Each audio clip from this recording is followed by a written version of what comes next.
Okay, everybody, we're going to go ahead and get started. I know we've got some folks trickling in, but I would like to welcome everyone. Thank you for taking the time out of your busy schedules today to be here with us. I am Katie Tyndall with Leading Kansas, and I'll be your moderator for today. Just a few housekeeping items. We ask that you guys in the audience refrain from taking photos or video of our speakers. It can be distracting, and since we have some Leading Kansas photographers in the crowd, as well as a recording being done, we just ask you guys to refrain from taking those pictures in the audience. We will have a recording available of this forum online later, and I believe we are being live streamed as well. So, okay, let's begin. The late great lawmaker and civil rights icon John Lewis once said, "Democracy is not a state, it is an act." Democracy is not a state, it is an act. And I know you guys have heard a lot of reiterations of this. The one that most probably know the best is Benjamin Franklin's, when he was asked at the end of the Constitutional Convention, "What have you brought? A republic, if you can keep it," right? And it's this idea that's very simple, yet profound, that we all have a role to play, right, in protecting our democracy. And our democracy doesn't just sustain itself, right? It requires our participation, it requires our civic engagement, and it requires our courage. And today's forum, Constitution at a Crossroads, was born out of that spirit, that we all have a role to play. Back in May, at a town hall that we hosted in Wichita, we had about 200 candidates show up to voice their concerns, to share their stories.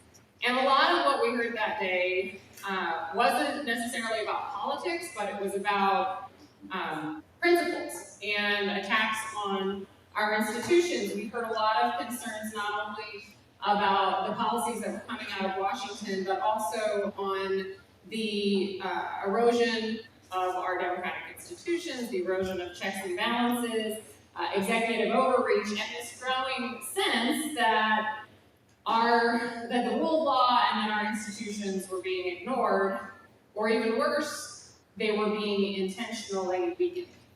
So we decided to respond in the best way that we know how, and that is with civic engagement, honest discussion, and the facts about the nation's bedrock law, the U.S. Constitution. And that's really what we're here to talk about today. So I am honored today to share the stage with those who heeded our call to help guide us through this discussion. We are so fortunate to have some of Kansas's top legal minds, legal experts here to discuss the Constitution with us. So thank you very much for joining us today. For those of you who don't know Leading Kansas, we're a pretty new organization, but I'm proud to be up here representing Leading Kansas. We are a nonpartisan grassroots organization that is committed to the four principles that are listed right behind me: defending freedom, protecting our institutions, securing Kansas, and championing the truth. We are not here to push a party agenda. We're here to stand up for our foundational principles. No matter what our party affiliation. And perhaps just as important, we're here to hold our leaders accountable for doing the same. So in a moment, we're going to hear presentations from each of our distinguished panelists on the topics that they're choosing. They're going to tell us a little bit about some of the legal challenges that we're confronting today, from separation of powers and due process, to immigration enforcement and voting rights. And then after that, we want to open it up to hear your voices, because this isn't just a lecture, this is a forum, right? Like I said before, Leading Kansas is all about civic engagement, civic renewal. We want you guys to be able to ask the tough questions that aren't being answered right now by our current elected officials. So thank you for being here. Thank you for taking this moment seriously. And thank you for remembering, as John Lewis did, that democracy is not a state, it is an act. And with that, I'm going to get started with our panelists. So first we have Professor Richard Levy. Richard Levy is a nationally and internationally known teacher and scholar in the field of American public law, including constitutional law, administrative law, and legislation. He joined the KU Law faculty in 1985, having received his law degree with honors from the University of Chicago Law School. Before joining the faculty, he served as a clerk for Judge Richard Posner of the U.S. Court of Appeals for the Seventh Circuit. Levy is a prolific scholar with an extensive publication record in leading journals on a wide array of topics, including pioneering work applying collective action theory to federalism and leading articles on judicial review of administrative agencies. He was named the inaugural J.B. Smith Distinguished Professor of Constitutional Law in 2007, and we are so pleased to have him.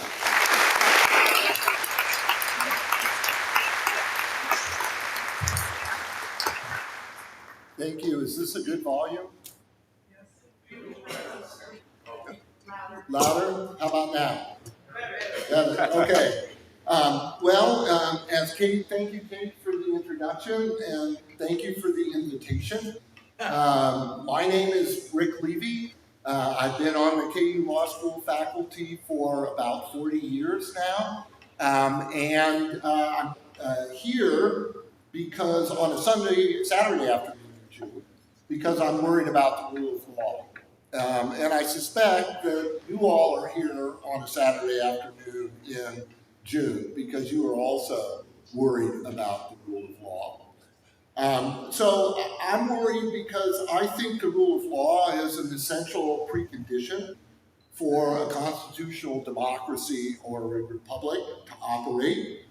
The rule of law is necessary for a system in which the Constitution operates as the fundamental law that constrains the government.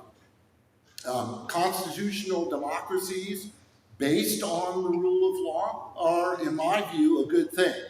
At one point in my life, I would have said that's not a controversial proposition. These days, I have to wonder whether it is. But I firmly believe that the rule of law is good. I think in countries that have the rule of law, the people are safer and more secure. They enjoy greater personal and political liberties, and the society as a whole is more prosperous. So I think preserving a constitutional democracy and the rule of law is worth it. It makes for a better life for the people. Now, what do we mean when we talk about the rule of law? James Madison, one of the founding architects of the Constitution, described the Constitution or the rule of law as a government of laws and not of men. That's also the statement that appears in the foundational decision, Marbury versus Madison. So if we try to unpack that, under the rule of law, the government's authority to act derives not from power, but from law. And because the government's authority to act derives from law, the law also constrains the government in the exercise of its authority, so that government officials must point to the legal basis for their actions. They must comply with the standards and procedures that are contained in the law, and therefore they are constrained. And in our system, it's primarily the function of the judiciary to enforce the rule of law by interpreting and applying the laws when they resolve legal disputes that involve the rights and duties of individuals.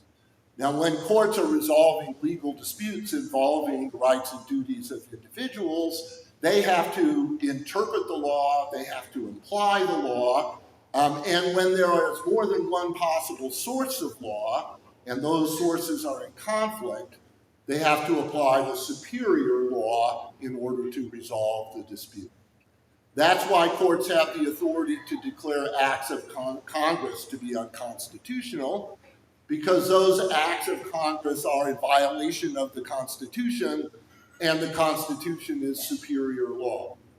In the same way, courts can declare executive action not only by lower level officials, but by officials all the way up to the president themselves, to be invalid if they are in violation of the Constitution, or because legislation is superior in our structure to executive action.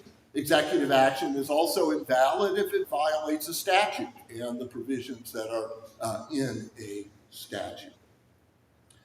So under this system in which courts interpret and apply laws and in that manner hold government and government officials and actors accountable to the law, that system is based upon and depends upon separation of powers. It's absolutely essential that powers be separated. You can't operate under law if the same people who make the law interpret the law and apply the law all in one fell swoop. You have to separate out the act of making the law from the act of implementing the law, from the act of interpreting the law. That's what enables the rule of law to operate. Accordingly, when those kinds of powers are all combined in one person, in one institution, then we have what amounts to tyranny, because the unbridled will of an individual actor operates in an unconstrained manner and is not accountable to a constitution, not accountable to statutes, not accountable to courts. Ultimately, I think it's vitally important that we preserve separation of powers, and I fear that our system of separation of powers is grossly out of balance in our current system. It's hard to know exactly where to place the finger on what's causing that imbalance, but for me it seems largely based upon the complete dysfunction of Congress and the inability of Congress to engage in its intended role. That creates a kind of power vacuum, and of course it's easy for the president and for the courts to step into that power vacuum and assert authority. A more functional Congress might rebalance things to some extent. But I suspect as long as we elect legislators who are more interested in partisan political victories than in good governance, we'll continue to have a dysfunctional Congress. So I feel like, to me, when I look at what's happening, I see the rule of law eroding because the institutions that are meant to protect the rule of law are no longer functioning in the manner in which they are supposed to, because they are driven by partisan politics rather than principle. I guess the next question we have to ask ourselves, and at that I'll cut off because I think I probably used most of my time. What can we, as people in Kansas, do if we want to try to help preserve, promote, and strengthen the rule of law in our society going forward? Well, I guess my own personal view is the most important thing we can do is defeat the constitutional amendment to provide for direct election of Supreme Court justices in the state. That, I think, in my view, threatens to imbalance the separation of powers in the state of Kansas, threatens to convert the Supreme Court of the state of Kansas into a political partisan entity rather than a court of law that interprets and applies the law neutrally. So I think that's the main thing that I would want to leave you with at this point. We want to protect the rule of law. It probably starts at home, and the first and most important thing we can do is preserve the independence of the Kansas judiciary. Thank you.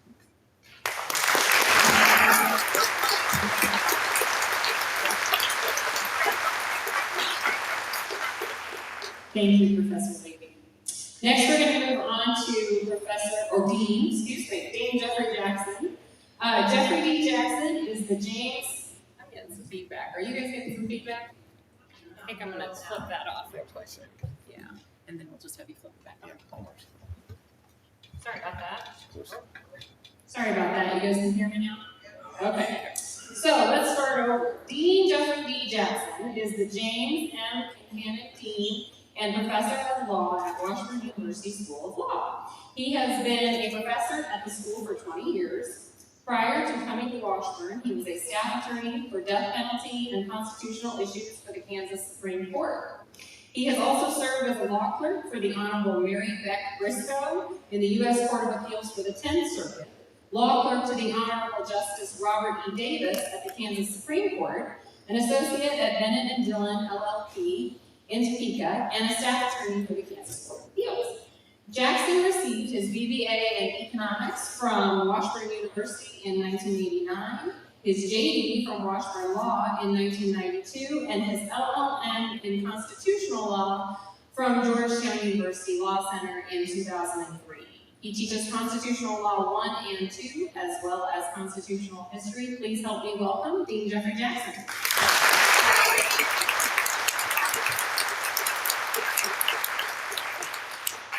Thank you, everybody, and welcome into this. So I'm here to talk about what I'm sure you all came to hear today, which is tariffs. Right? Just me? Okay. Well, point is, but I think kind of the way the administration and the way that things have happened around tariffs is kind of a microcosm of all of the different things that the administration has done. And I'm going to talk about how that strangely relates also to things like habeas corpus, right? So when we talk about tariffs, the reason that I wanted to talk about that is it's one of the things that probably gets less publicity. Well, there's a lot of argument about, oh, will tariffs wreck the economy? Oh, what will tariffs do, or what can we do?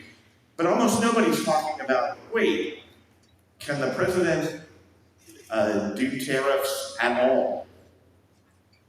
And that is a valid legal question in the grand scheme. I think we all have gotten kind of used to this idea. The president can make all sorts of proclamations about things like tariffs and impose them. But really, if you look at it, it's a question that's a pretty contentious one in the grand scheme, because the Constitution places the power to enact tariffs with Congress, right? Not up for debate, it's in the language of the Constitution. Congress is the one who should be passing tariffs. So where does the president get the power to do that? Well, the only way the president has the power to do that is because Congress has given it to him through some sort of statute. Now, if you saw the president with his big tariff board and all of those things, the power that he is claiming comes from this thing called the International Emergency Economic Powers Act. Not sexy, I know. But the idea there is Congress, in its wisdom, gave the president power to deal with any unusual and extraordinary threat which has its source outside the United States to the economy of the United States. Right? This unusual and extraordinary threat. And so what the president has basically done is, as we're going to see in a bunch of places, taken advantage of kind of the way that the statutes are worded and the vagueness of the statutes to push an agenda. So in this case, how do we get all these tariffs? Well, he says there is an unusual and extraordinary threat to the economy of the United States caused by trade imbalances. Now the question is, who gets to decide what an unusual or extraordinary threat is? Right, and I'm here to tell you that it can't be just whatever the president says it is. the reason that it can't be what the president says it is there are some constitutional doctrines, like them or not. The major questions doctrine is one of them, the non-delegation doctrine the other, that says Congress can't just delegate its power to the president without any limiting principles. And if we were to say, oh yeah, the president gets to decide that, well, then that would contravene these constitutional doctrines. You're like, well, why isn't anybody talking about that? Well, actually, there's a court case on that, right?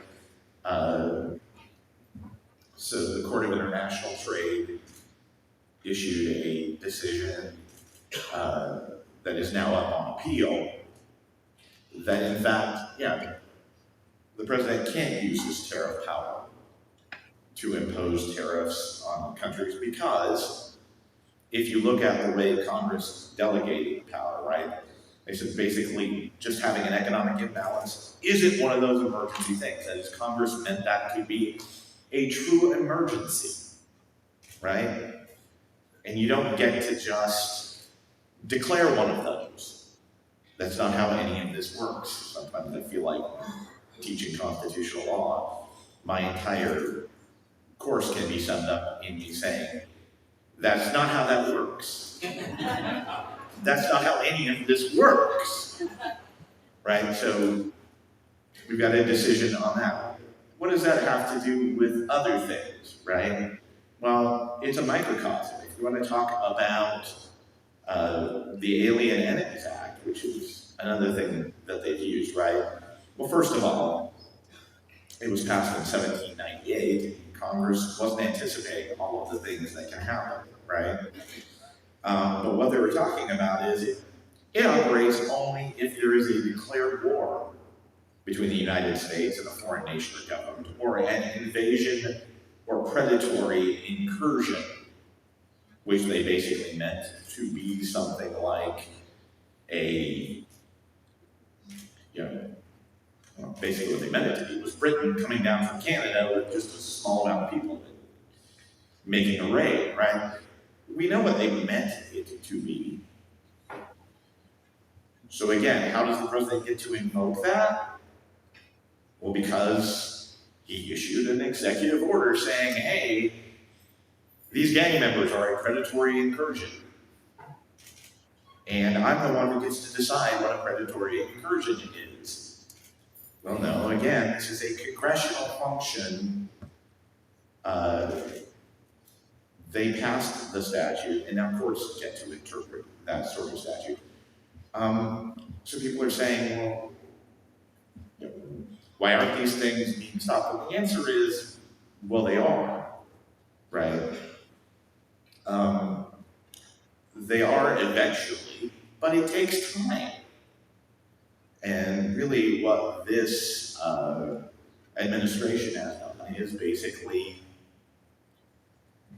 taking use of, and I'm going to say these are just two examples of all of the number of statutes that Congress has passed throughout our history, still on the books, which talk about what the president can do in cases of emergency, right? And that made sense probably at the time that they were passed. And no one ever expected the idea that you'd have a president who can sit there and say, well, this gives me emergency things. I'm going to declare an emergency, right? It's one of those situations where basically the way our constitutional system is set up, right? The president gets to act and say there's an emergency, show me where it says I can't. And I think that that's an issue, and I have to tell people,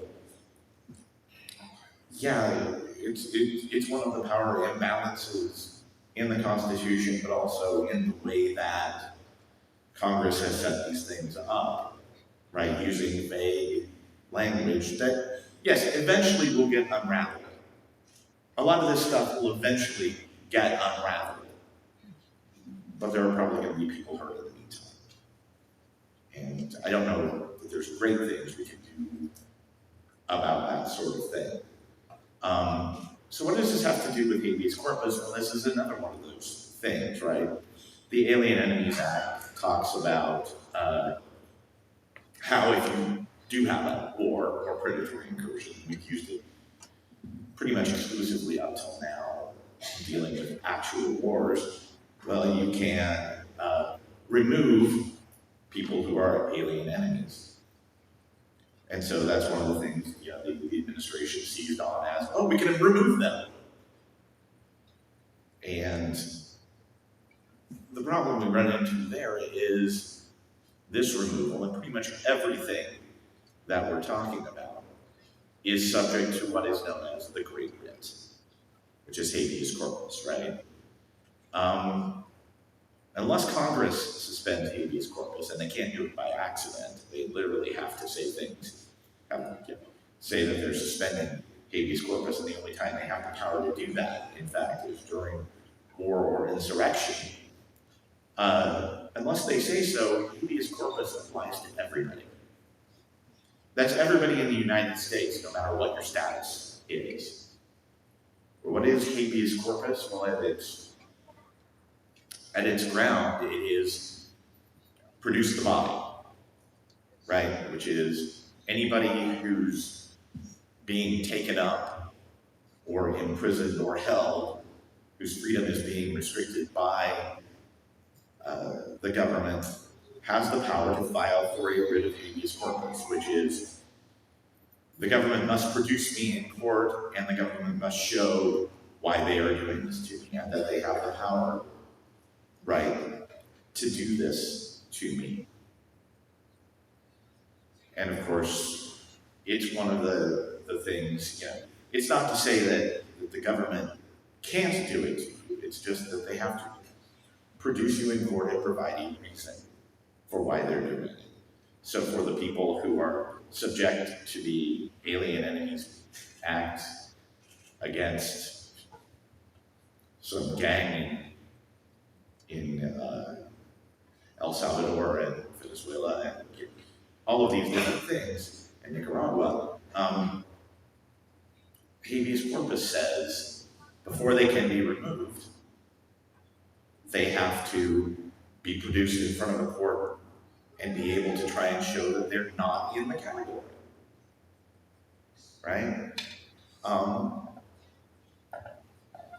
And it's one of those bedrock things that the administration kind of just blew over because, of course, the Alien Enemies Act doesn't talk about habeas corpus.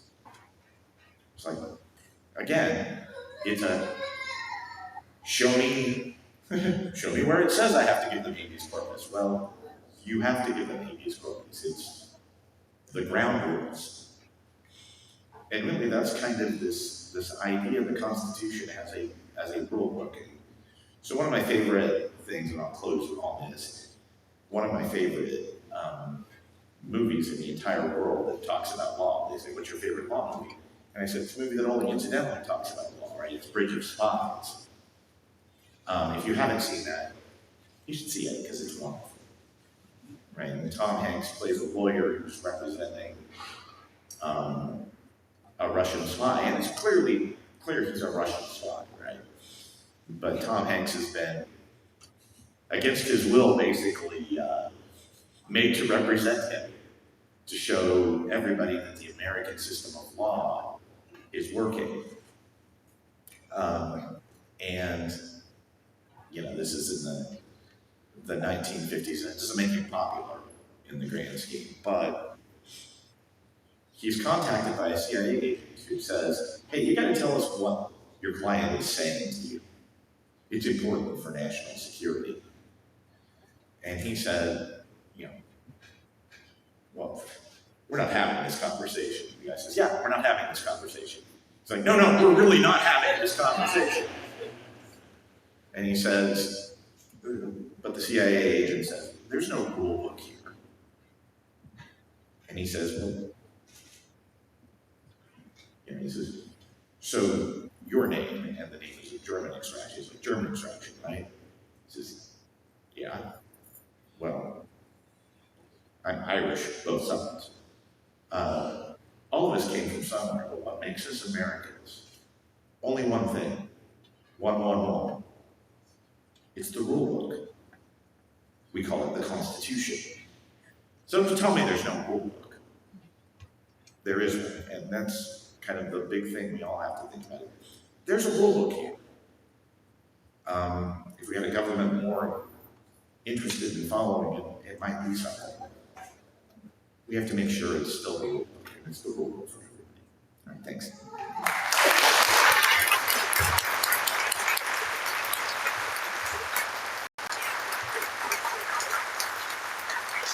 And with that, it seems like a really opportune time to tell you all that we have these little mini rule books out in the lobby. If you didn't pick one up, I highly recommend it. Carry it around in your pocket and, preach truth to somebody right there. So, okay, next we have Rekha Sharma-Crawford. Rekha Sharma-Crawford is a co-founding partner of Sharma-Crawford Attorneys at Law. Rekha currently serves as treasurer of the American Immigration Lawyers Association and has been active with that association for the past 24 years in various capacities, including speaker, author, editor, and mentor. In 2021, Rekha was recognized by being awarded the Edith Lowenstein Memorial Award for excellence in advancing the practice of immigration law. Also in 2021, the Johnson County Bar Association honored Rekha with Advocate Attorney Award. This award recognizes significant contributions to the public interest by an advocate. In 2018, the Kansas Bar Association honored Rekha with the Courageous Attorney Award, an award presented to attorneys who have displayed exceptional courage in the face of adversity, thus bringing credit to the legal profession. Along with authoring and publishing many legal articles, she is also the author of 3 children's books. And now let me present Rekha Sharma-Crawford.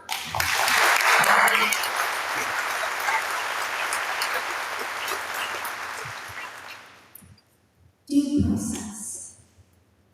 So fundamental a right that it is enshrined in the United States Constitution. What does it mean? It means that someone has the right to notice, an opportunity to be heard, a fair hearing, the ability to present their case, fairness, justice, all the things that we think about when we think about American jurisprudence.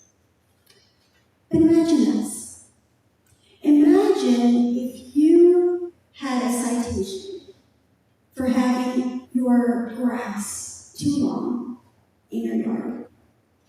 And imagine that you decide that you are going to go to court over this citation. And so you wait for court, you get your evidence, you have your witnesses, and you go to court. And imagine if when you get there, there's a sign in the lobby that says, just pay the fine. Now imagine if you go in the courtroom and sitting at the counsel table, there's a sign that says, do you really want a hearing? Just pay the fine. Now imagine the hearing gets started, and the judge says, well, here's the thing. Me and the city prosecutor, we've already spoken. And we're going to dismiss your case. And you think, well, that's great. That's pretty darn great. That's what I wanted to do. And so you gather up all your things, thinking you're going back home, and it's all done, and you walk out in the hallway. And there are 3 masked, unidentified, plainclothes individuals who say, we're here to arrest you. Not only will they not tell you who they are, they will not tell you where you're going, and they will not tell your family where they're going. Your attorney that went with you is told, if you interfere, we will arrest you for aiding and abetting. If I told you this is what was playing out in an American courtroom, you will all say, she's lost her mind. But in immigration courts across the country, that's exactly what's happening. That's exactly what is occurring over and over and over again. Due process is no longer something that someone can count on. Due process is not something that they can stand up and say, this is what I'm here to do. People, mind you, who have waited years to go to court, to have their hearing, to be heard, have valid applications for relief from deportation. They're being thrown into illegality. And then what's happening? They're getting scooped up and then forced into what's called expedited removal proceedings, which say, you are doing something lawfully, we are going to force you into a state of illegality and then use that against you to expel you from the United States. Due process in the immigration court system is under attack. People are not getting fair hearings. So what's happening then? People are scared to go to court. Because they're like, oh, who the heck wants to get picked up by an unknown person and then held in custody God knows where. So what's happening after that? The narrative you hear, people don't go to court. Would you? And that is the reality of the immigration court system right now. Nationwide, there's 3 million cases in backlog in the immigration court system. People are waiting years, and can you imagine waiting for years to get your day in court, your opportunity to be heard, only to have it snatched from you, and then be shoved and then put in a system that allows for no hearing. Expedited removal requires no hearing, no notice. It is happening not only in the immigration court system, it's happening all through the immigration system.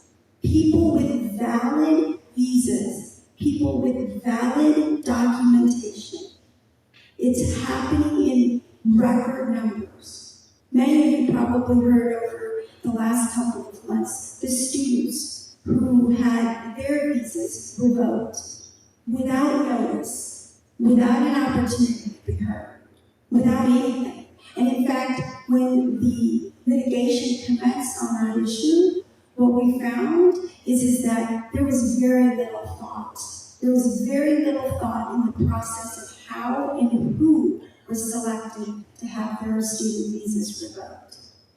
In less than 24 hours, the State Department was told for over 600,000 students, they wanted to know who to revoke, and a single line email came back: revoke them all.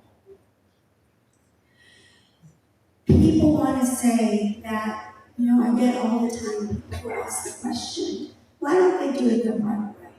Why don't they do it and get legal? Let me tell you, right now, even people trying to do it the right way are being stripped of their ability to move forward.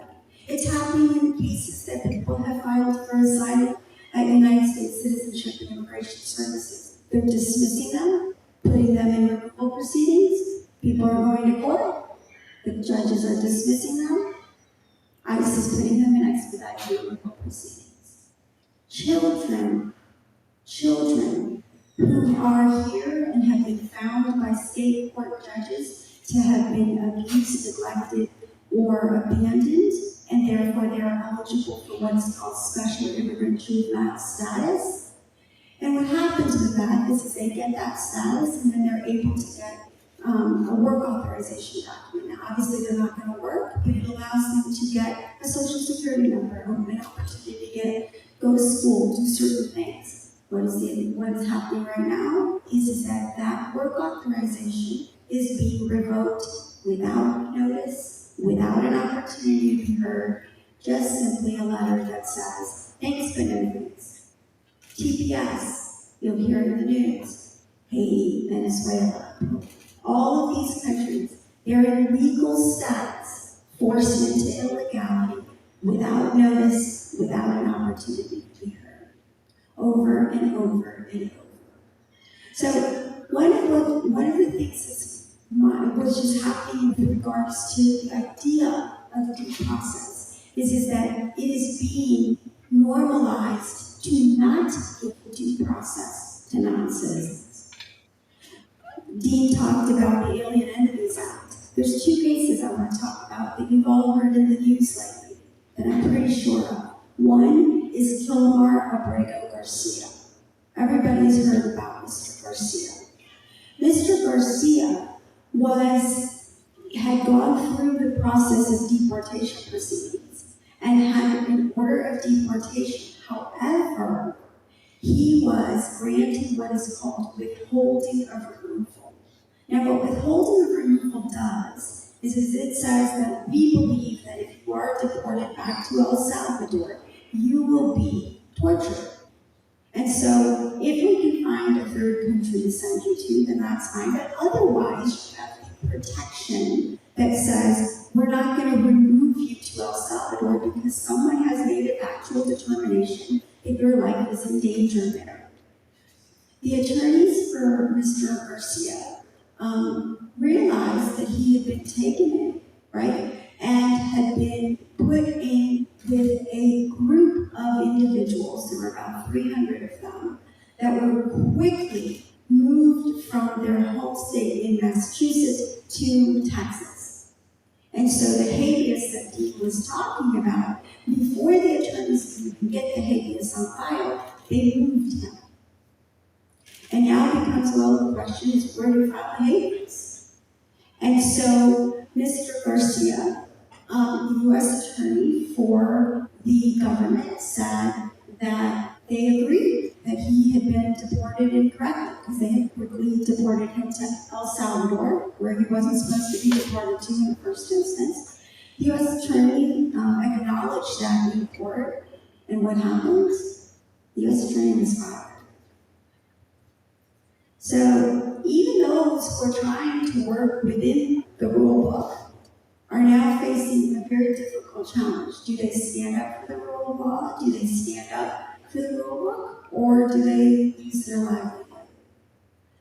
And that is something that is happening. Again, unparalleled, unprecedented, but becoming more and more commonplace in the immigration context.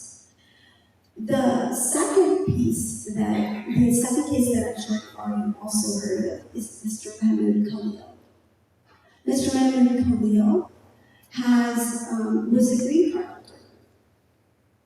He went to his naturalization interview, trying to be a citizen because he's married to a U.S. citizen, has a green card.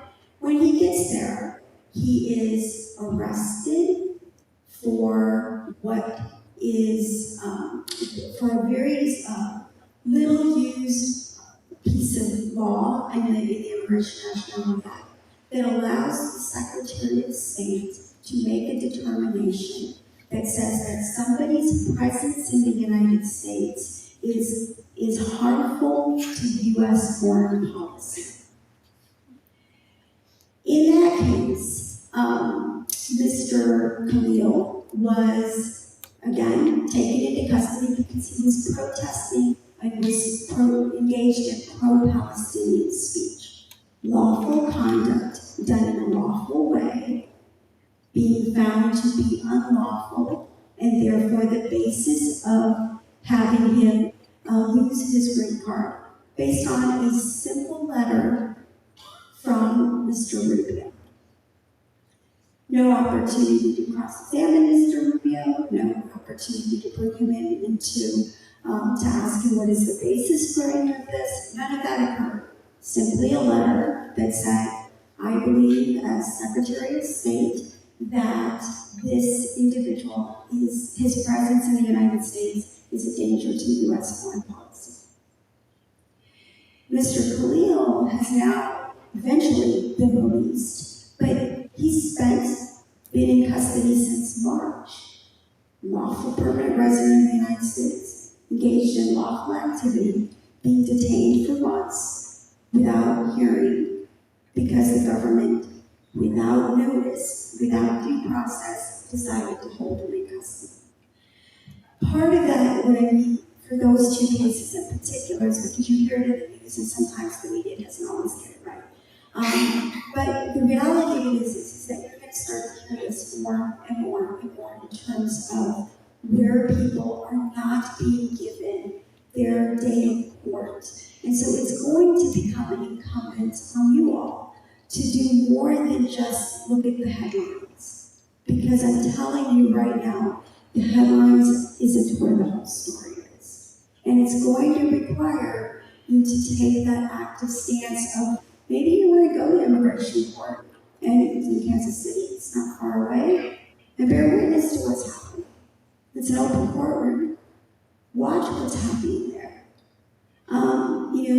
I think that it's interesting to me that now people are saying, why do ICE agents wear masks? Why are they covering their faces? Immigration advocates have been asking this question for decades. Mind you, they're not law enforcement. They're code enforcement. No different than the guy that gave you the ticket for the grasslands team.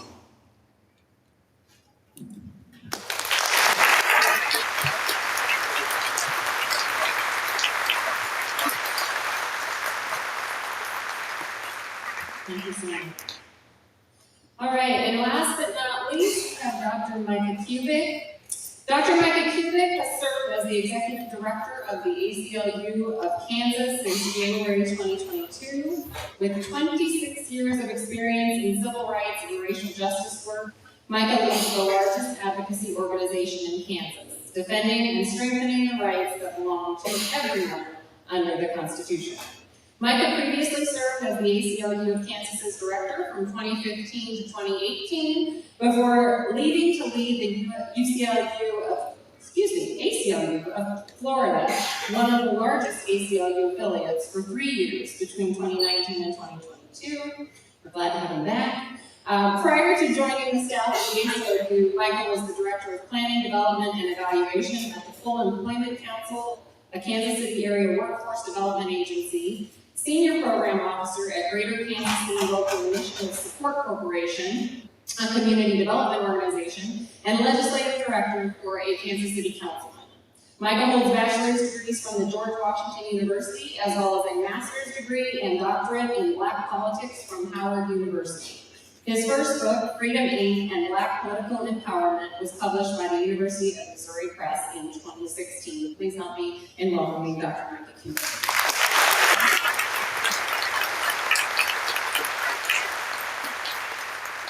Well, good afternoon, everyone. Thank you, one person. We will get the rest of you here, so when I extend the greeting, it is always your job to return it. Good afternoon, everyone. Good afternoon. Much better.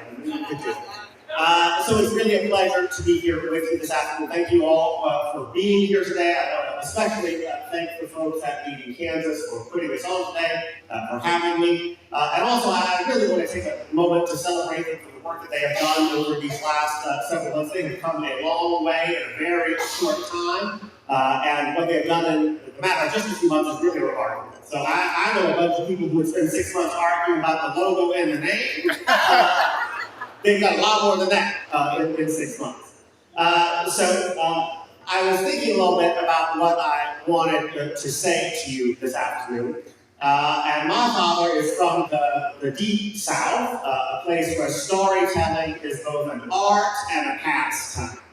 And so whenever I am looking for guidance or wisdom, someplace to go, I go to stories. And so I was thinking on the drive over here today, the story that came to me was the very first one that I remember hearing as a child. It is not great literature. It is not sophisticated. But I promise you, it is one that you have heard before.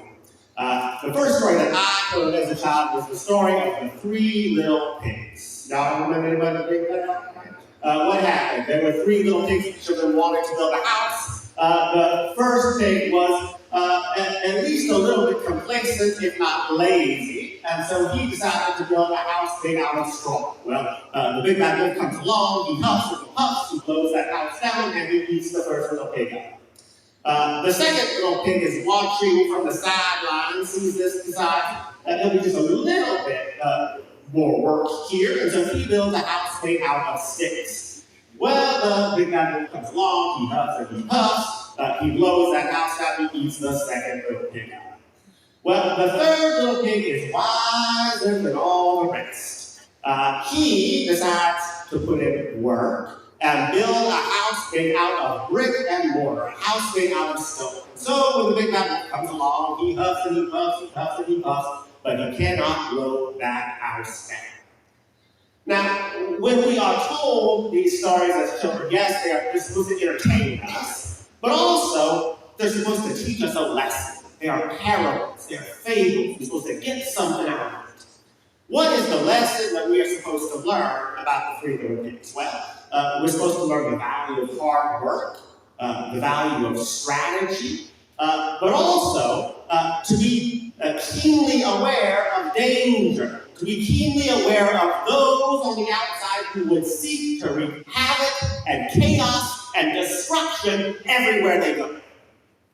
Now, what does that have to do with what we're talking about here today? You already know. You already know. We already know that Donald Trump and his enablers in this state and all over this country are going to spend the next 4 years puffing and puffing and puffing and puffing like you have never seen before. There's going to be so much puffing and puffing, you will be out of your mind. Because they are trying to blow down the Constitution. They're trying to blow down the House of the Bill of Rights. They're trying to blow down voting rights. They're trying to blow down LGBTQ plus equality. They're trying to blow down free speech. They're trying to blow down immigrants' rights. They're trying to blow down human dignity itself. They are puffing and puffing like we have never heard before. So what is our job? Our job collectively, everybody here all across the state, all around this country who cares about the Constitution, who cares about the rule of law, our job is to build that house made out of brick and mortar. Our job is to have a plan, to have a strategy, and do the work to build a house made out of brick and mortar so that when the huffing and puffing comes along, the house does not blow down. There's 3 specific ones I want to talk to you about today where we have work to do. And in each and every case, what I want you to take away from this more than anything else is yes, you can be upset and frustrated and angry and whatever else you want to be about Donald Trump and the folks in Washington. Do not be depressed, do not be despondent, do not be despairing about it. But more importantly, remember that we got work to do here in Kansas if you want to do something about Washington.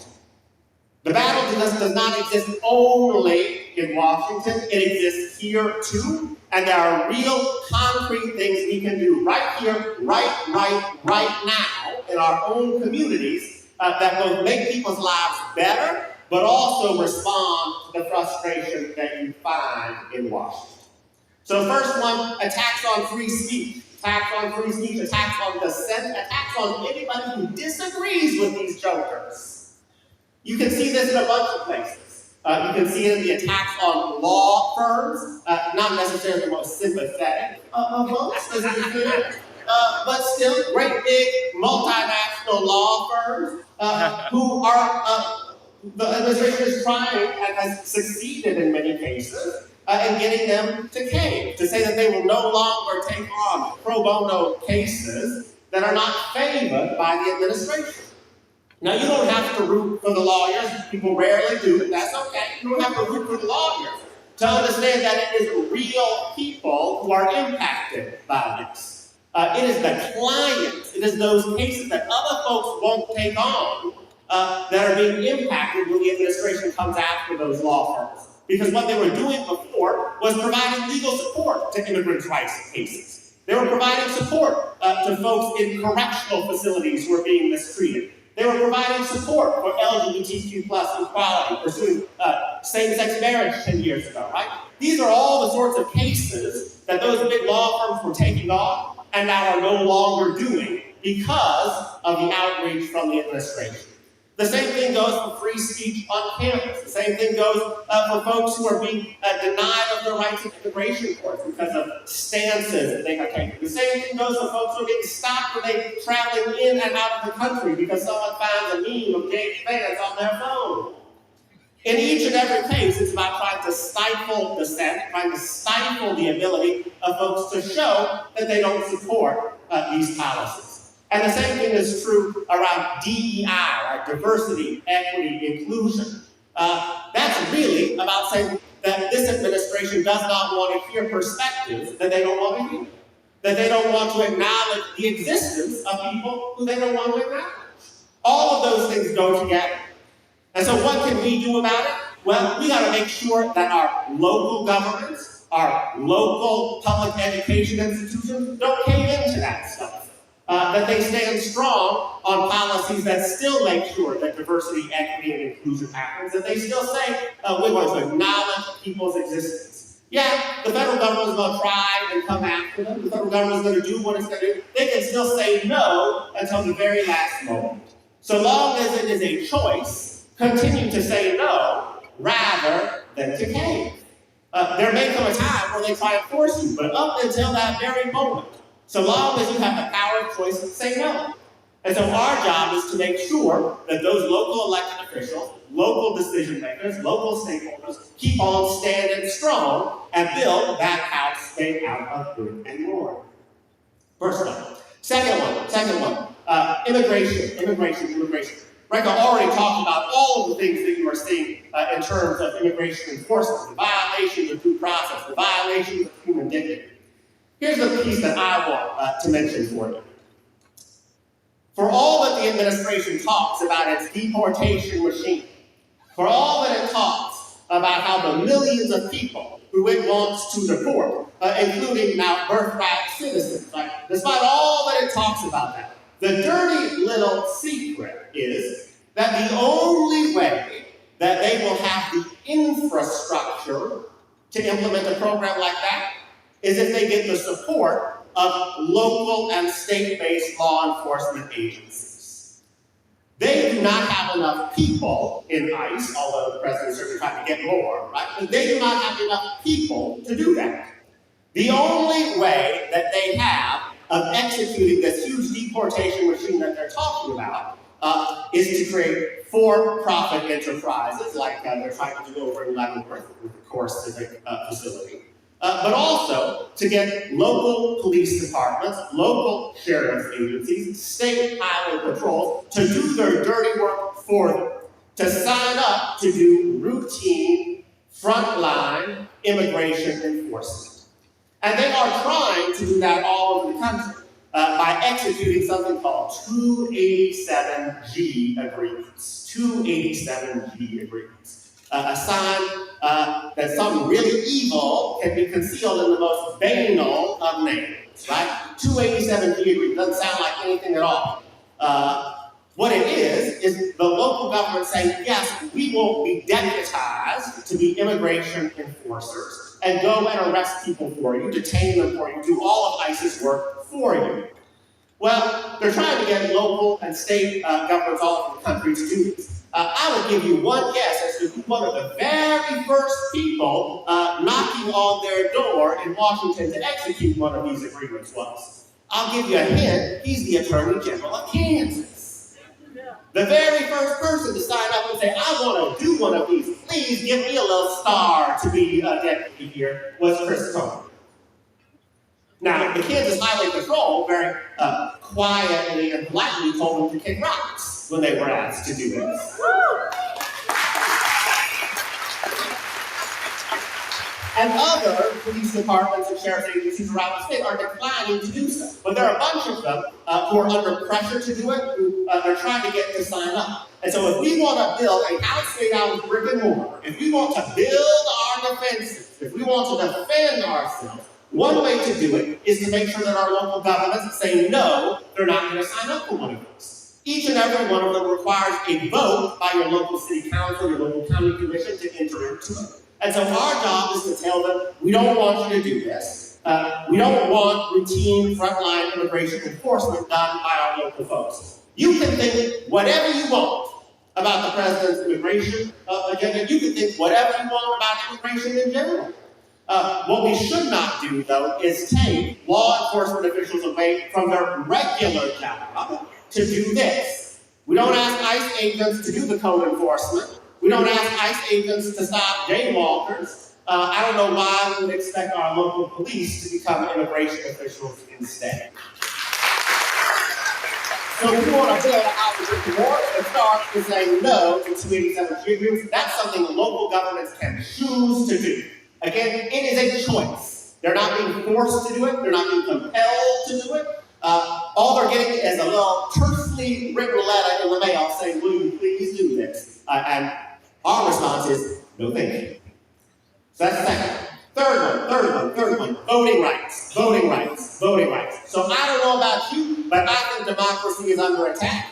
I think voting rights are under attack. I think these things go together.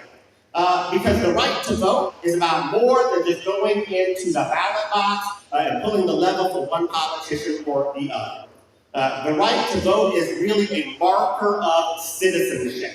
It is a symbol, a metaphor about who counts, who matters, who is part of our community, and who is not.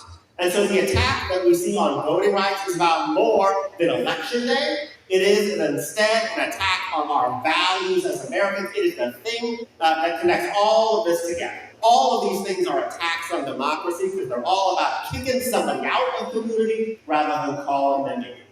And so it is especially important that we stand up for voting rights right now. We have been doing that here in Kansas for the better part of a decade because we have been on the front lines of the battle for voting rights here in this state. We continue to do, because we continue to see attacks on voting rights from the state legislature, from the Attorney General, from others. The President signed an executive order a few weeks back that attempted to take nationwide something that we had already defeated here in Kansas years ago. So here in Kansas, we have the so-called proof of citizenship law that said you really have to have a birth certificate or a passport in order to be eligible to vote. Stopped tens of thousands of eligible people from participating. We got it knocked out. We still have an injunction saying that Kansas cannot enforce this law. And so when the President signed the executive order that tried to take proof of citizenship laws nationwide, we were the first to say you can't do that. And so the ACLU filed suit about it, got an injunction against it, and it's blocked nationwide for now from being implemented. Regardless of what happens nationwide, it is blocked here in Kansas because we have a very specific court order going back years. We've been there, we've experienced it, we know what to do about it, and so we're going to continue to guard voting rights here in Kansas. This is another place, though, where local governments can do things to protect our rights regardless of what happens in Washington. We have a highly decentralized system of elections in this country. That's why anyone who talks about voter fraud being some orchestrated conspiracy is Kubic. It's too hard, it's too decentralized for anybody to have an organized conspiracy around this. Here in Kansas, the state legislature sets a ceiling and a floor for voting rights policies. And everything in between is set at the local level, at the county level. County clerks, election commissioners, they get to make the rules about how many days of early voting there will be, how many precincts, what languages election materials will be available in, whether there's a vote from jail program. All of these things that we know make a difference. Each one of them is good for a point or two of extra turnout in the election. And here in Kansas, not a single one of the 105 counties in the state does every single good thing that a local clerk or election commissioner could do to expand turnout to boost participation. Now, here in Douglas County, JBC does the best out of anybody. Let's give credit where credit is due. There's still a few things in Douglas County where there's additional steps that could be taken. And there are a number of other counties where they do very few of these things. So there's a lot of work to do to make sure that there are enough precincts, that there's early voting, that ballots are available in Spanish, for example. In Wyandotte County, 30% of the population is Spanish speaking. They don't make anything available in Spanish. So what we have to do, if we want to guard voting rights, if we want to guard democracy, if we want to guard the idea that everybody matters, and in so doing, push back against the narrative for Washington, is get good voting rights passed at the local level, at the county level. That's something that we can do right here, right now, regardless of what Donald Trump and his enablers do. And by doing that, again, we are building a house made out of brick and mortar. We are making the walls of our house so strong, so tall, so thick, so impenetrable, that when the big bad wolf comes along and puffs and puffs and puffs and puffs, the house does not blow down. So I don't know about you, I can't speak for you, I can only speak for me. But I do not think that this is a time to live in a straw hut of complacency. I do not think that this is a time to putter around in a house of sticks saying, oh, maybe we can just make a deal with the big bad wolf. Maybe we can negotiate our way out of it.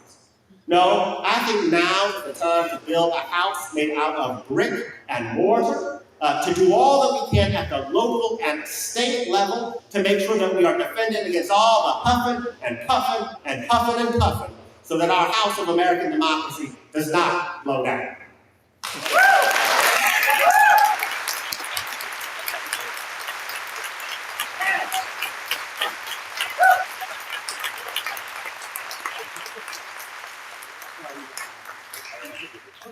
I'm thankful I don't have to follow that up. All right, now we're going to have the Q&A session. We're going to open it up to audience participation. So we've got two folks that are going to be microphone runners. One is standing over here. Sean, you going to raise your hand? And then Noah is somewhere. Oh, he's way in the back. So if folks who have questions for our wonderful panelists just want to come forward, I think Matt, you want to, do they know where they need to be? Okay, good deal, to be on the live stream. So if you just want to raise your hand and I'll call on you, come out to the aisle and we'll get folks lined up.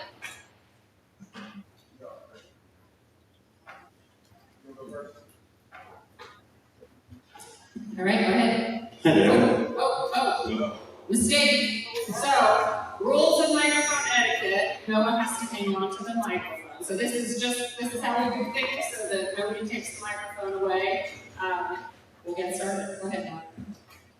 Thank you all for being here today. I appreciate your time.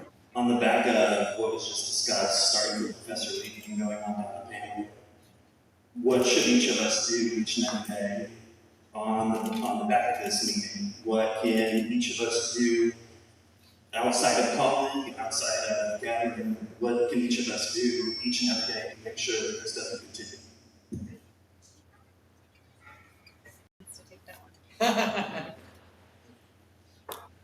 Is this on? No. I think that might have been back. Feedback. Is this on? Oh, yeah. That's right there. That one's on. I wish I had a quick and easy answer to what you can do every day to make things better. I encourage people to get involved locally. I think that's a message that you're hearing from almost everyone on the panel. So as I said earlier, as a con law guy, my big thing is maintaining the independence of the judiciary in the state of Kansas. So I guess I'd encourage you to get involved in the campaign to defeat the amendment for the election of Supreme Court justices.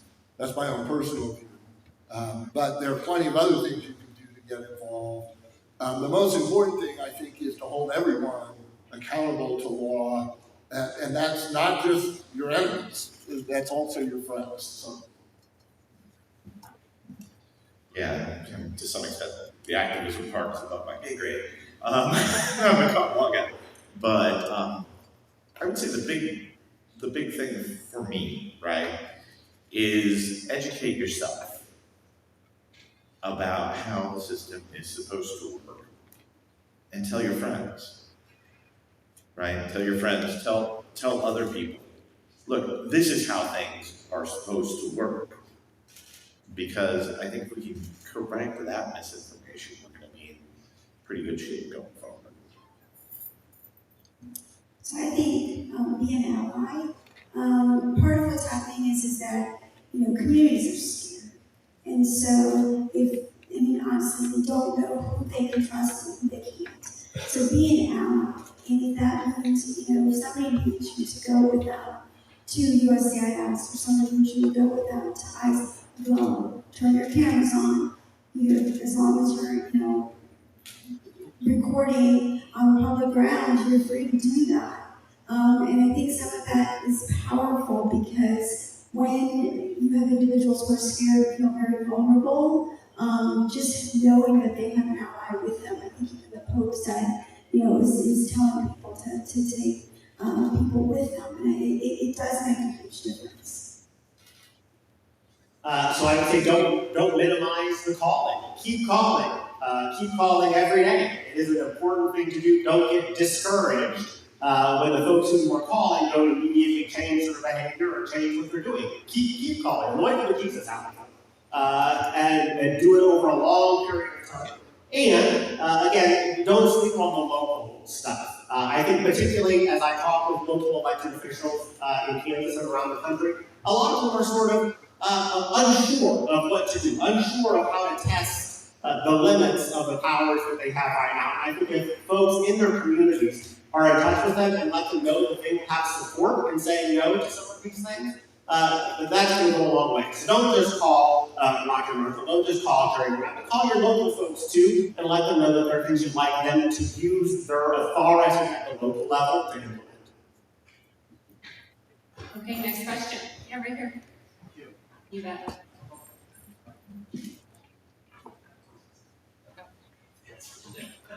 Okay, I think especially the first two of you talked about our current Congress, and maybe they weren't doing their job like they should. What are your, and it could be any of you, but our U.S. Supreme Court, do you feel like some of those justices are bowing and being pressured by the presidential administration?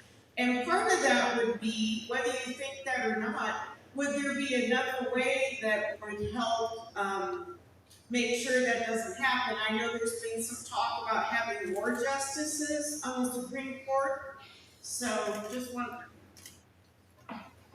I do not think that Supreme Court justices are caving to pressure from the president. I think that the Supreme Court justices are complicit with the president, and there's a difference.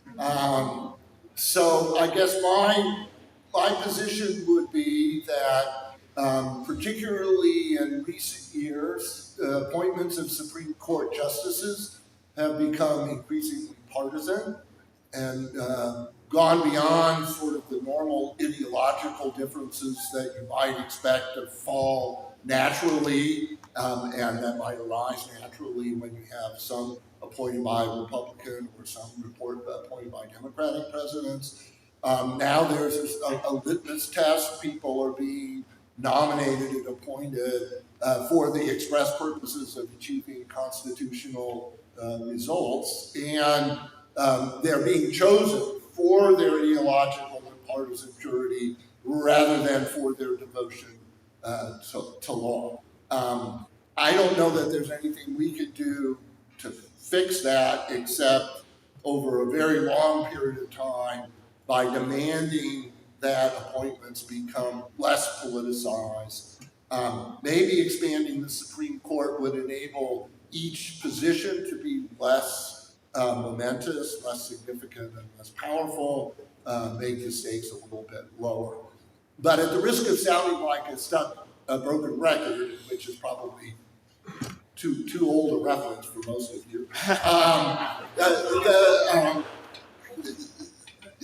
there's a risk here in the state that the same kind of politicization of our own Supreme Court is going to occur.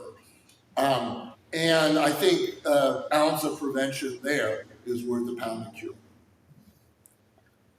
Yeah, and I agree with Professor Levy on that. I don't think Supreme Court justices are influenced by anyone. But I mean, over a long course of time, they have been appointed because they hold a certain judicial philosophy, right? And then, so that's what you're seeing there now. I know I'm not actually in favor of like expanding the court, because I think the problem with expanding, diluting the court is then again you lose kind of the legitimacy of the court. And you might think that maybe they're losing their legitimacy all on their own. But I think we're a better country to have a Supreme Court that has a certain amount of legitimacy. So I guess I'm not in favor of that, but you're going to see the pendulum swing again. It just takes time. Going over to you, Noah. Okay, I'm glad to hear a comment about complicity because that's what I sort of wanted to talk about. The statements here have been rather general. This is far away. But I'm wondering, when you have contractors working for the big bad wolf, how are we to get anything done? No one has spoken to the fact that we want town halls, but we don't get them. We call, and we don't get answers. In fact, these people who represent us send out messages after the vote saying, we voted, and we all know how they voted, and they didn't ask our opinions. How do we get beyond that point? How do we get to a Supreme Court that calls itself originalist and comes up with the idea that although they are originalists, that the executive branch has supreme authority to do whatever they want, and in fact, disregard habeas corpus. They seem to have the power to bomb nuclear facilities, but they don't have the power to go to El Salvador to bring back a man that should not have been sent there in the first place. We can go on and on. Please address how we act and get answers and responses, and voting won't cut it.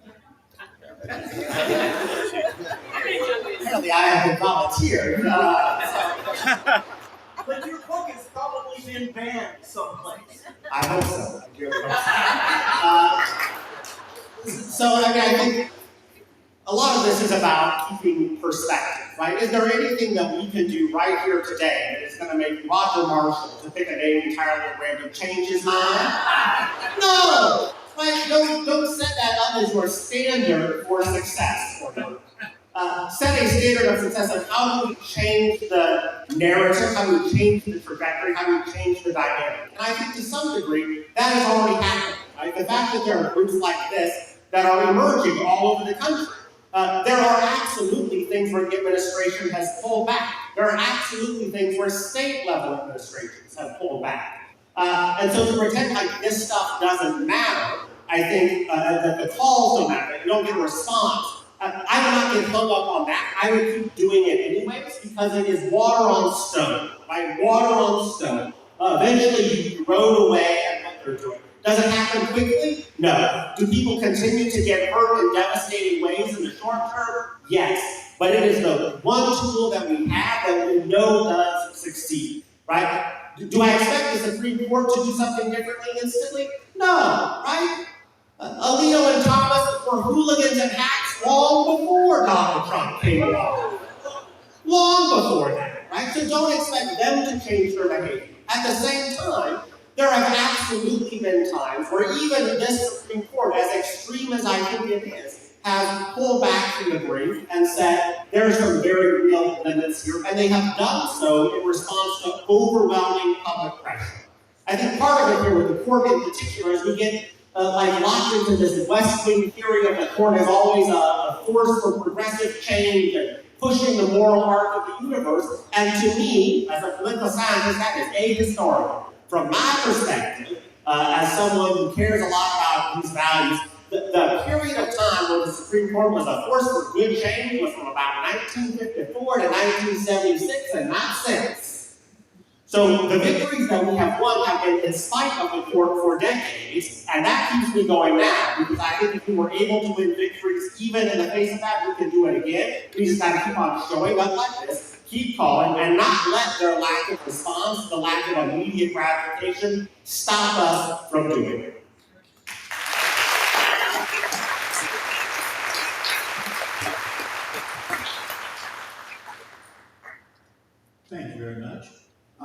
Kubic, this is mostly for you, but I'd love any additional input from the other members of the panel. You stated that because voting rights are determined in so many different states that it's kind of hooey to think of any grand conspiracy. Yet I recently saw an article that was claiming in the state, I think it was Wisconsin, I could be mistaken, that there were like 43 districts that were kind of balanced on the edge, and every single one of them in processing got turned over to the Trump side instead of to the Harris side. And the really suspicious part of this is many of the ballots that were counted that way were ones that were voted entirely on the Democratic side, except for they were credited to Trump. So it seems like a conspiracy may be going on. Do you have any words to say on that? So I'm not familiar with the specific case that you're talking about, so I don't really want to comment on it particularly. What I would say, though, is that I absolutely believe in the integrity of our elections in this country. I think there are lots of really hard-working, ethical, honorable people who make our elections work every day, many of them who I do not agree with. So, for example, here in the state of Kansas, there's not a lot that Secretary of State Scott Schwab and I agree on. But I do think that he cares whether elections work, and I think he tries his hardest to make sure that the infrastructure of elections work. And I think that's true of election officials all over this country. I think the reality is that it literally takes hundreds of thousands of people to make our elections work, and they do it for little pay and no glory and no honor at all. And I think that it just does not seem realistic to me to believe that hundreds of thousands of people are all in on the con together. Instead, what seems more likely to me is that in close elections, it does oftentimes all break a particular way, and that is just sort of how elections oftentimes go. I don't love it. I think the real problem, the real election integrity problem in our country is voter suppression, and all of the ways that we make it harder for folks to participate. I think the real problem is that we think that the way we run our elections is the way we must run our elections, and so we choose not to do things that we know would expand voter turnout. Right? Voter suppression isn't just police dogs and fire hydrants. Voter suppression is also, we know this particular policy would expand voter turnout, and we affirmatively choose not to do it. That's voter suppression. Just over the weekend, we had the Supreme Court drop a very unusual decision with a glaring omission having to do with birthright citizenship, and instead making a different determination about the power of the judiciary. So I have two sort of questions. First one is probably for Professor Kubic. Dr. Kubic is first, kudos to the ACLU for filing the national suit immediately, but if you could speak to what that suit is actually about, having to do with birthright citizenship. The second is, I'd actually like to hear every person's opinion, if I could, on the decision about limiting judiciary power of federal judges. So for folks who don't know, there's this case about birthright citizenship. One of the very first executive orders that the president signed on Inauguration Day was an attempt to get rid of birthright citizenship, which is in the Constitution. One of the Reconstruction amendments extending citizenship to anyone who was born here. We at the ACLU filed suit 59 minutes after the executive order was signed because we didn't want a full hour to pass with this nonsense on the books. And we had a couple of cases that all went up together to the Supreme Court, which ruled yesterday. The lower courts have all ruled that yes, the birthright citizenship is in the Constitution. You don't get to overrule the Constitution with an executive order, which is really a fancy memo. You don't get to overrule the Constitution with a fancy memo. And yesterday, the Supreme Court ruled not on the birthright citizenship issue, but on essentially getting rid of nationwide injunctions. We at the ACLU then, again, very promptly refiled, rather than in the district courts as we had done before, we filed a class action lawsuit. The court had said, we don't want these district-based injunctions, we want class actions. We said, well, here you go. Let's go. And so now we'll see where that goes. I think you all can probably guess my opinion of the ruling yesterday, not a fan. I think there are absolutely some issues with nationwide injunctions. I don't think that anyone who's studied it would say that nationwide injunctions are an unalloyed good. There have absolutely been cases where I believe that power has been abused. I also think it is very, very, very, very telling which particular case they finally chose to take this principled position on, right? They weren't taking this position when Matthew Kaczmarek in Texas was trying to limit abortion access on a nationwide basis. They weren't doing it about student loan repayment, right? They waited through years of nationwide injunctions to finally say, oh, this one is the one. And I think the idea that someone could be regarded as a citizen in one district of New York, but not the other, which is really the path that this spells out, is freaking crazy.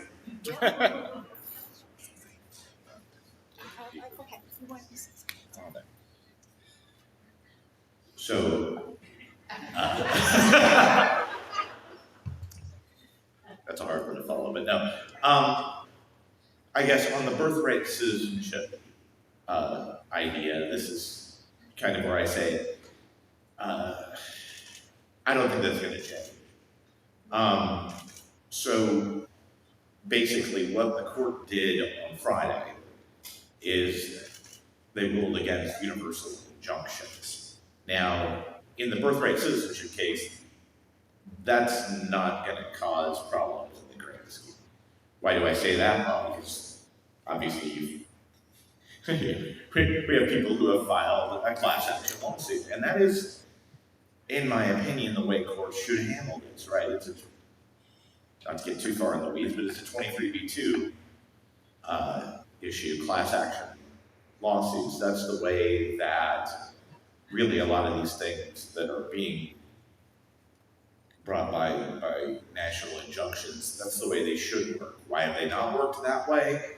Because it's way easier to bring a suit for national injunction.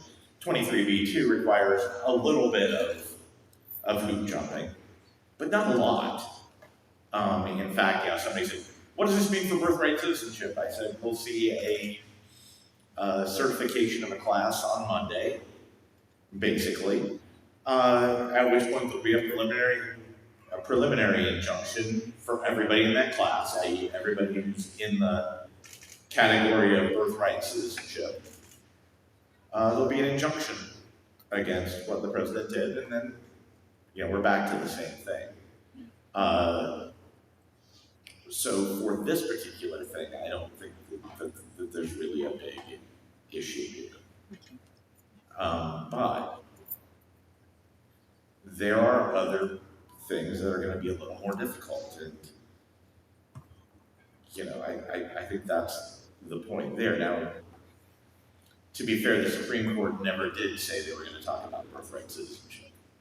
Really, birthright citizenship is not a controversial thing. People are talking about, well, isn't that one of those things where there are people on both sides? And I'm like, this is one of those rare things where if you look at the language of the 14th Amendment, if you look at the legislative history surrounding the passage of the 14th Amendment, if you look at the ratification process of the 14th Amendment, if you look at all of these things, you come to basically one inescapable conclusion,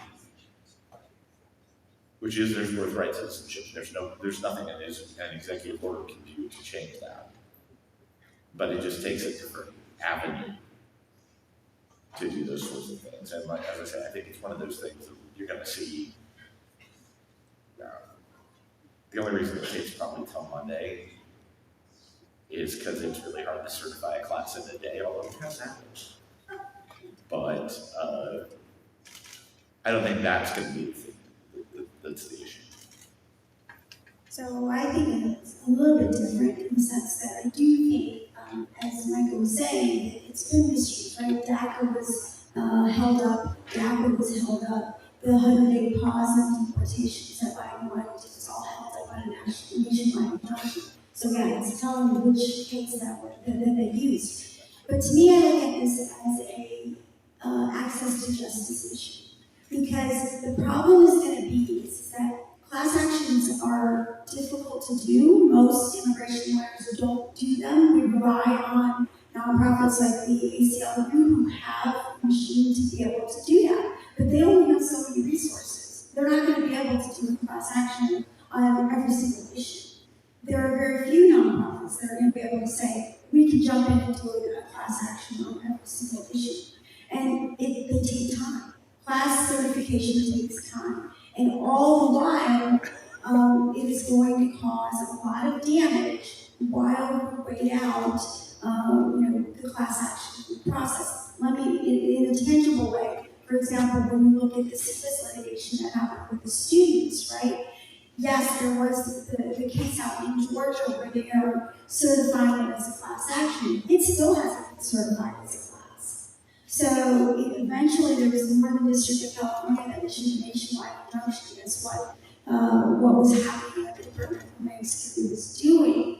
And it was a quicker rise for more people as opposed to the individual cases that were being filed. I mean, there were 90 cases, I think, that were individually filed across the country. But there were thousands, there were 6,400 students that were impacted.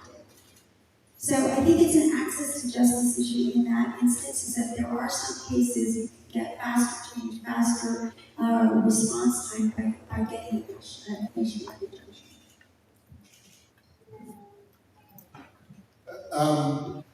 You may have heard some discussion of something called the shadow docket in relation to the United States Supreme Court. And ultimately what we are really talking about here is what happens during that period of time, which is often a fairly lengthy period of time, where a case proceeds from the time of filing until it's finally litigated, and in some cases finally litigated by the United States Supreme Court. What does the law look like in the meantime?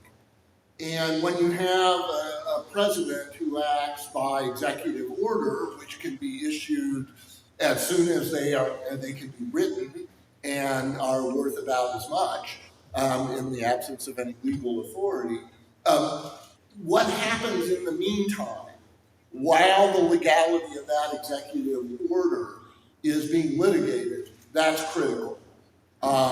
And the power of lower courts to freeze the status quo in place and prevent the executive order from being enforced in the meantime is often a critical protection for the rights of individuals when an executive order or other action is clearly unconstitutional. The ability of lower courts to block those kinds of orders so that people are not harmed in the meantime is one of the important powers of the judiciary to protect individual rights. Now, what we have seen over the last 5 years is that when lower courts block orders, they then get immediately appealed to the Supreme Court, where the justices, without full argument, oftentimes without full consideration, decide whether or not to leave that injunction in place, whether to lift the injunction and allow the law to go forward.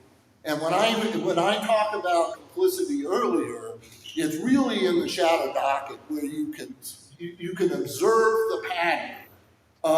They blocked everything that President Obama tried to do while those cases were moving through court. They blocked all the COVID protection measures while those cases were moving in through court. On the other hand, they have been lifting all of the lower court efforts to block the Trump administration's decisions. And so that abuse of the shadow docket is, I think, significant. And I guess I would say that this decision on nationwide injunctions is really part of that larger pattern. I'm gonna go over here to Sean, but I'm gonna jump in real quickly because I have a question for our common law professors over here. I'm curious, does the Constitution give the president authority to unilaterally bomb another country without congressional authorization? Let me go first. Yeah, you go first. I'll go first on this one. The Constitution gives the president the power as commander-in-chief. It gives the Congress the power to declare war. There's a lot between declaring war and other uses of force. Ever since President Lincoln ordered a blockade of the southern ports at the outbreak of the Civil War, there's been an understanding that the commander-in-chief power includes some authority to use force short of war without a formal congressional declaration of war or other legal authorization. And nobody has a clue what the limit of that authority is, except that until Congress actually stops a president from doing it, the president will continue to do it whenever the president wants to, and that has been true of every president. Yes. Now, if you ask me, and I say that because I've written about this. My article, by the way, makes a great stocking stuffer. Just going to throw that out there. Somebody's got to read stuff. No. Does the Constitution do it, which is what you said? And the answer to that is no. If you, from an originalist perspective, if you look at the way that it's supposed to work, right? This is, again, the whole problem with a lot of things with the Constitution is it can seem to be maddeningly vague if you don't think about it, and if you don't actually figure out what it was at the whole. The idea behind the war powers granted in the Constitution, the word declare war, is actually a term of art that is in the Constitution, and it's not only declare war, but if you read the rest of the part nobody talks about, it's letters of marque and reprisal. Basically, those things, the power given to Congress, basically encompass the entirety of offensive action that you're supposed to be allowed to do.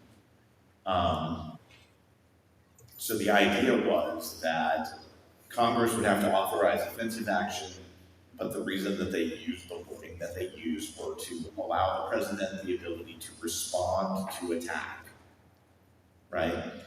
The original idea of war powers is it's supposed to be the switch that you get to, who gets to turn the switch most of the time is the Congress, unless there's an insurrection or attack on the United States, in which case the switch gets flipped kind of more or less automatically. So the answer is that's how it's supposed to work. Is that how it works? No.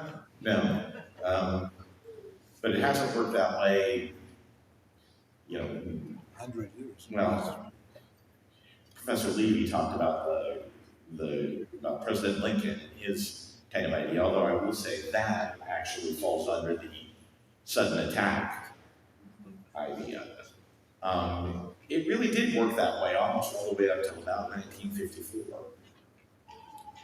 And when we talk about things like Korea, and the reason that we don't really see it much anymore is because the president went to, talked to Congress and said, I think we're going to declare war against North Korea. And the majority leader at the time said, well, don't do that.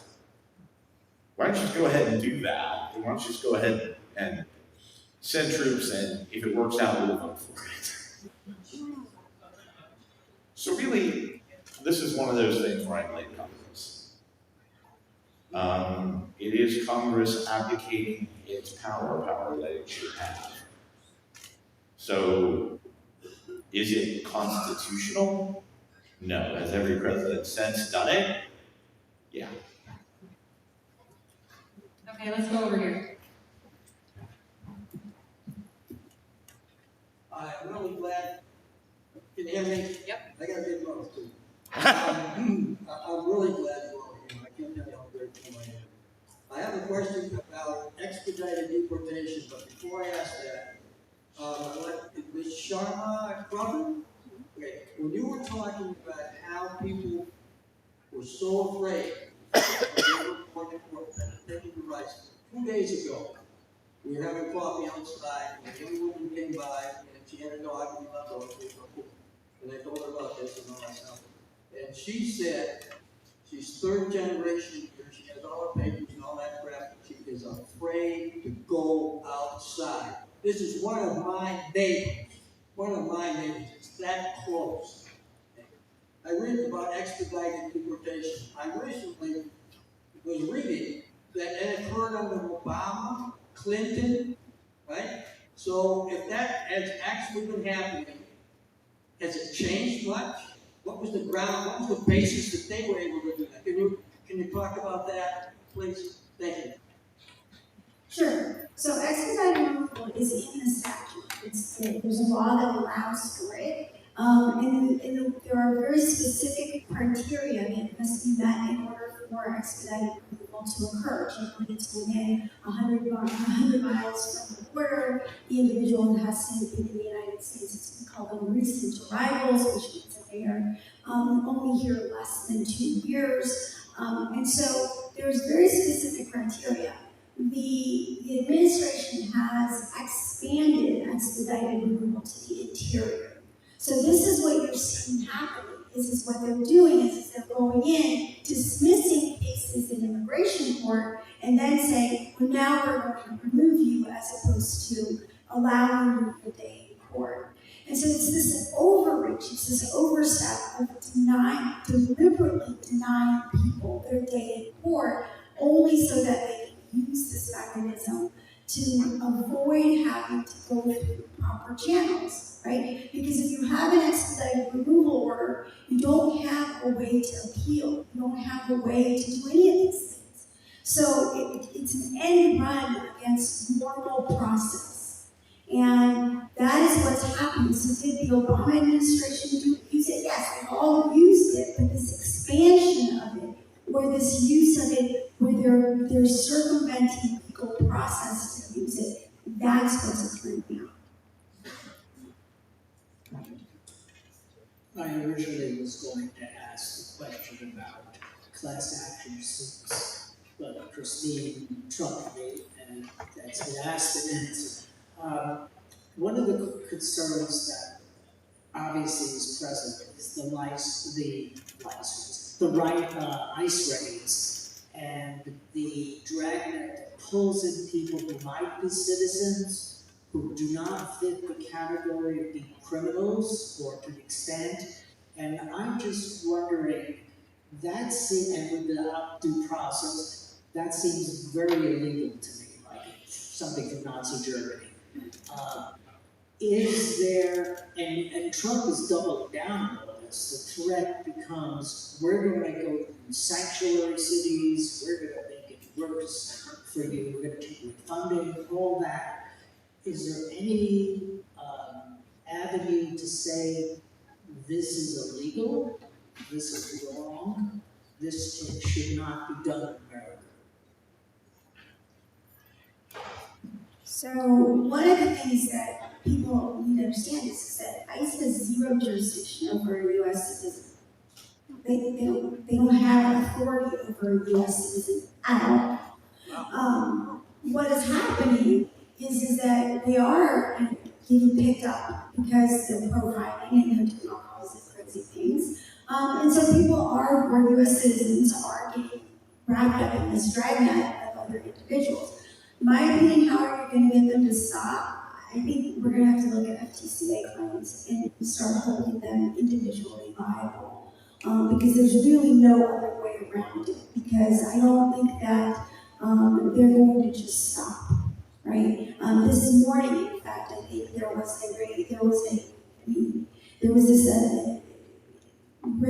you will, on a U.S. citizen's home in California, where they went in and used explosives to try and get into the house. And the target of that was apparently the lady who who's living there, her boyfriend, who was not there. And so you had a U.S. citizens individual who's two young children, a 1-year-old and a 6-year-old, and they were using explosives on the door. I'd love to see that search warrant, because I don't know what the heck they've told them that would authorize that kind of use. And so I think that, some of this is going to come down to U.S. citizens having access to court that non-citizens sometimes don't have, and whether they do it through an FTCA claim and enough litigation occurs. But see, that's one of those things, and class action is not necessarily going to solve that problem. Did you have a question over here? Going back and forth. Alright, I tried to make this into a question, but I failed. We talked about the storytelling of the big bad wolf, and I wanted to reframe that by my belief that we are the big bad wolf. The rich and the corrupt have built for themselves mansions of reinforced steel, warrantless mass surveillance, and rampant societal infantilization. These are their weapons against us. We are the enemy in their minds, the collective monster they seek to subdue and nullify.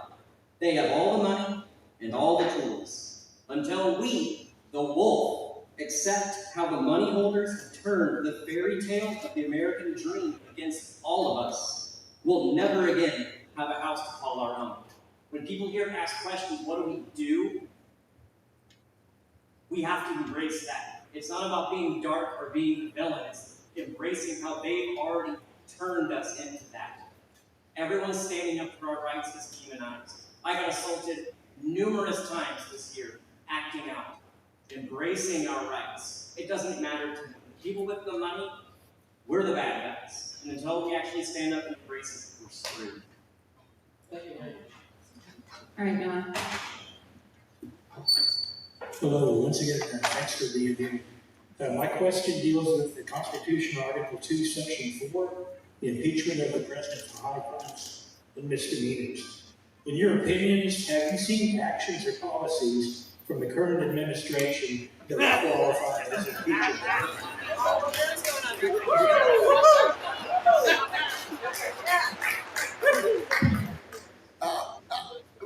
First, I would say I saw actions from the administration in its former iteration that were clearly impeachable offenses on January 6th. And the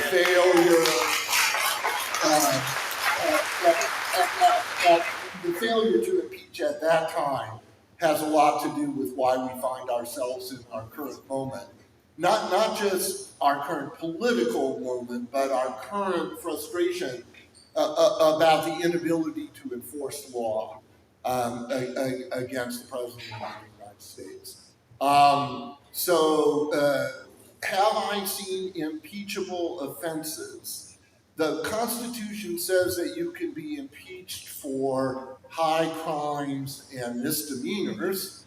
By the way, impeachment is what happens when the House of Representatives issue charges. Then there is a trial on those charges in the Senate, and the Senate is the body that tries all impeachments.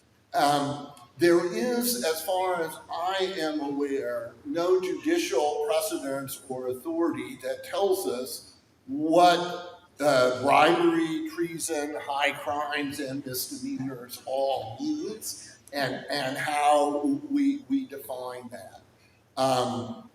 I don't have facts that would enable me to say, as a matter of fact, that the president has accepted bribes. I'll let you think about that one on yourself. Whether the president's actions constitute treason, again, I don't know that I have enough facts. I have no idea what makes something a high crime, and why misdemeanors are included is another question that's completely beyond me.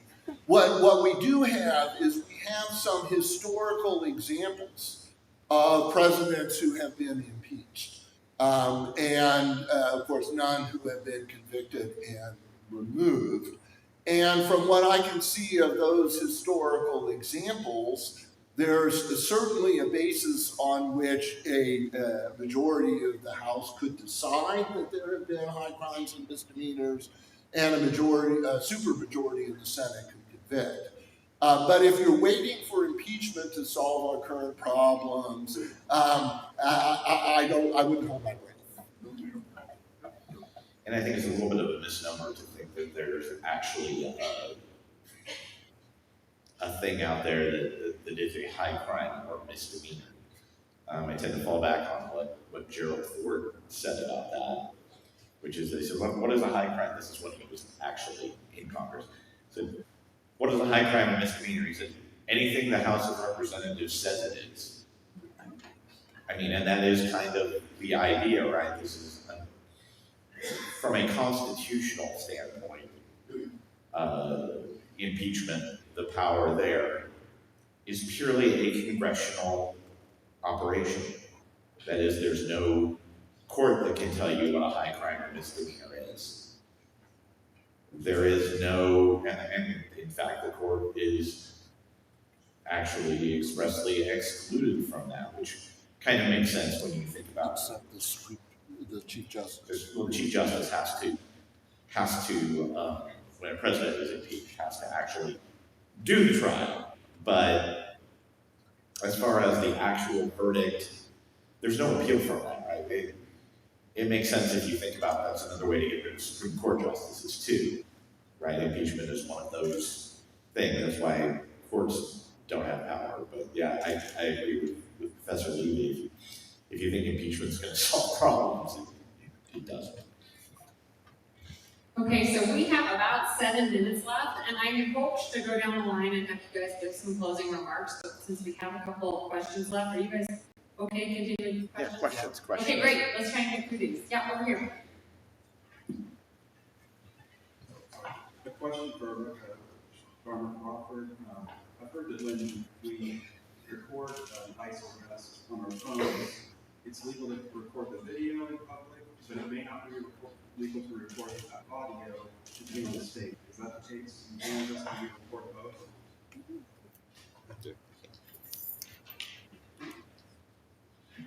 No, you can record both. Okay, thank you. That's all. I'd like to start by thanking Lady Kansas for putting this together and for the panelists for spending your afternoons to educate us. It's been really informative. I'm sold on civic action. I think everybody here is, and we have some specific things to do. So I'm going to waste my opportunity by asking you a non-law question, personal opinion, maybe starting with Sharma-Crawford. But I call my senators and representatives, and I remind them that they're accountable to their constituents and not to the executive branch, just to remind them. But I know that I'm not a constituent with deep pockets, so I'm not quite as important as the people who pay for their campaigns. And the reason Ms. Sharma-Crawford, our economy runs on immigrants from, farms to tech. Do you feel like the people who are paying for campaigns and therefore paying for our legislators, do you feel like they're maybe turning a little bit to kind of see the problems with everything that's happening? Do we have an ally in sort of corporate America at all? At the beginning of there? I think we're getting there. And the reason I say that is I think it's really interesting that you had this enhanced enforcement going on, right? And then you had the hotel industry and the restaurant industry all of a sudden say, please make them stop doing breaks on our businesses because it's causing us issues. Now, Mr. Miller eventually decided to go in a different direction, but the reality of it was is you at least got Mr. Trump to say, well, we're going to back off of that. So I think there is going to be more worksite enforcement coming. I do think that's coming, and the minute that does, businesses are now going to have issues, right? We're already seeing it in the agricultural industry. We're already seeing it in the hospitality industry. And I think you're going to start to see it as more and more workers get taken away. As more and more people, remember, one of the things that the administration is doing is stripping people of their legal ability to work, even though they are legally able to work. Meaning, they have in their possession documents that authorize them to work, and they're saying starting on X date, those documents are no longer valid. That's when they stripped away TPS, that's when they're taking away SITch EADs, and then when they take that work authorization away, it directly impacts the workforce. Now imagine if you're a business trying to run your business, and all of a sudden, 50% of your workers don't come in, even though they have proper and legal work authorization. I think that's going to start to get some attention. Okay, I think we got 2 more. Let's be quick. We got one over here and one over here.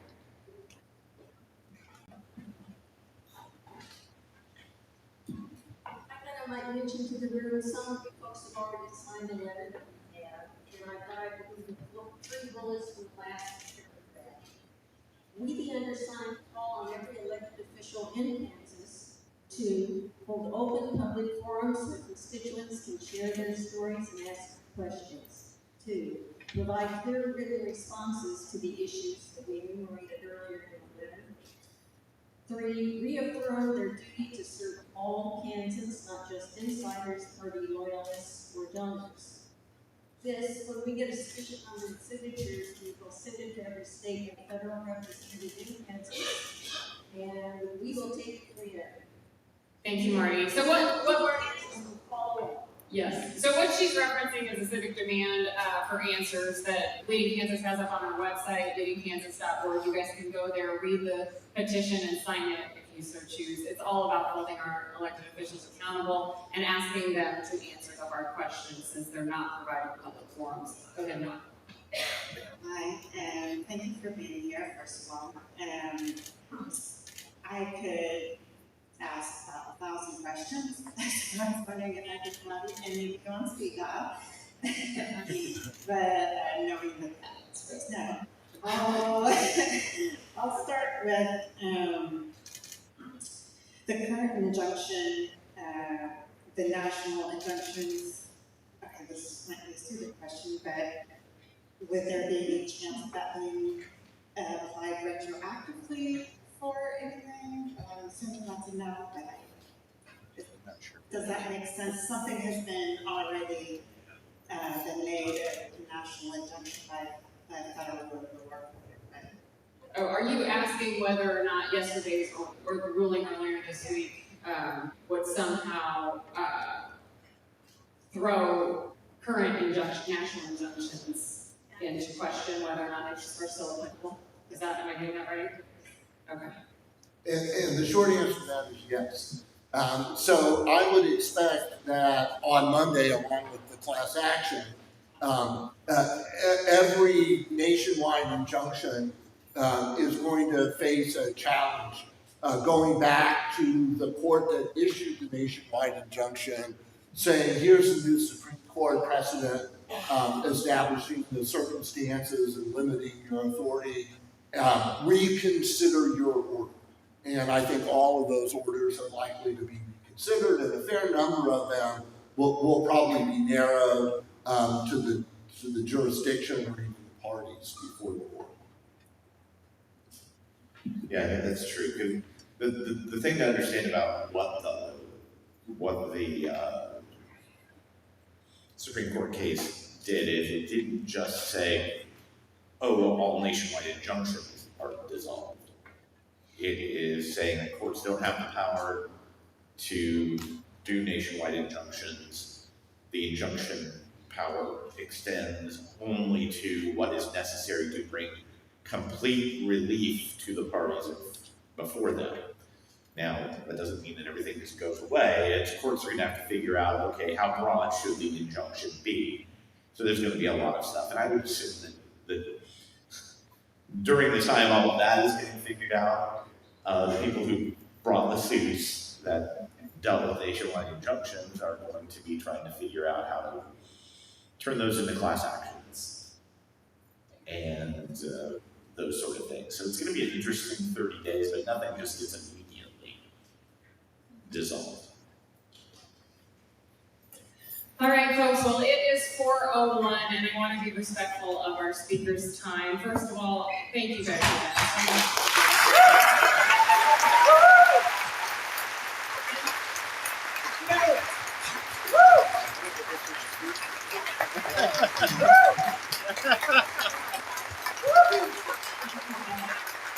I would also be remiss to not thank our amazing volunteers at Levy, Kansas. We have asked an incredible feat of them this weekend with back-to-back events here in Lawrence, and we have another one within 24 hours in Wichita. And so could we get a big round of applause for all of you?